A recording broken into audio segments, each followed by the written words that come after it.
Falcon 9 ర్యాకెట్లో liquid oxygen leak గుర్తించకపోతే పెద్ద ప్రమాదం జరిగి ఉండేదని ఇస్రో చైర్మన్ వి నారాయణ్ అన్నారు.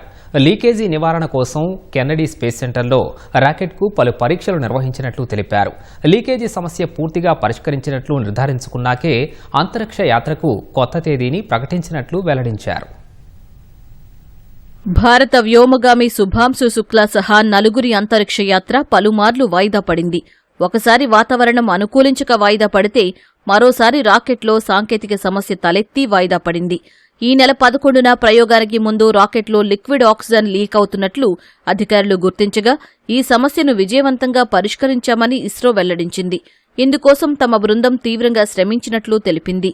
ప్రయోగానికి ముందు రోజే ఫాల్కన్ 9 రాకెట్లోని ఆక్సిడైజర్ లైన్లో క్రాక్ గుర్తించామని ISRO chairman doctor V Narayanan తెలిపారు. ఆ క్రాక్ నుంచి లిక్విడ్ ఆక్సిజన్ లీక్ అయిందన్నారు. ఈ సమస్యను గుర్తించడం వల్ల పెద్ద ఆపదను నివారించగలిగామని పేర్కొన్నారు. ఈ లీకేజీని ఇంతకుముందు ప్రయోగంలో గుర్తించినా దానిని పూర్తిగా పరిష్కరించలేదని ఇస్రో చైర్మన్ వివరించారు. మరోసారి అదే సమస్య తలెత్తడంతో తాత్కాలిక పరిష్కారంతో లీకేజీని అరికట్టాలని యాక్సియం స్పేస్ సంస్థ నిర్ణయించిందన్నారు.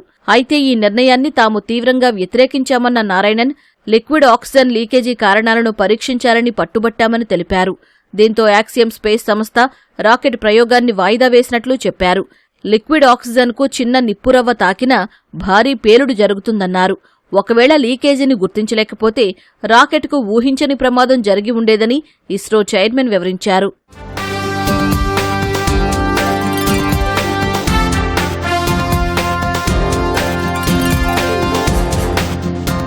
ఫాల్కన్ 9 రాకెట్లో లీకేజీ నివారణ కోసం ఇస్రో బృందం కెనడీ స్పేస్ సెంటర్లో యాక్సియం స్పేస్తో కలిసి పరీక్షలు నిర్వహించినట్లు ఇస్రో చైర్మన్ తెలిపారు. రాకెట్లో క్రాక్ ఇచ్చిన ఆక్సిడైజర్ లైన్ భాగాన్ని పూర్తిగా మార్చారన్న నారాయణన్ ఆ తర్వాత మళ్లీ లీక్ పరీక్షలు నిర్వహించినట్లు చెప్పారు.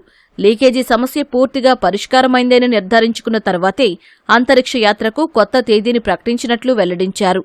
అమెరికాకు చెందిన వాణిజ్య అంతరిక్ష సంస్థ యాక్సియం స్పేస్ ఈ మిషన్ నిర్వహిస్తోంది.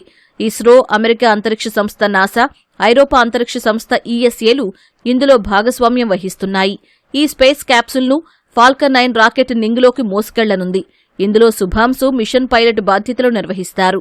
ఈ ప్రయోగం పలు కారణాలతో వాయిదా పడుతూ వచ్చింది. తాజాగా ఈ నెల 19న వ్యోమగాముల బృందం రోదసీ యాత్రకు వెళ్లనుంది.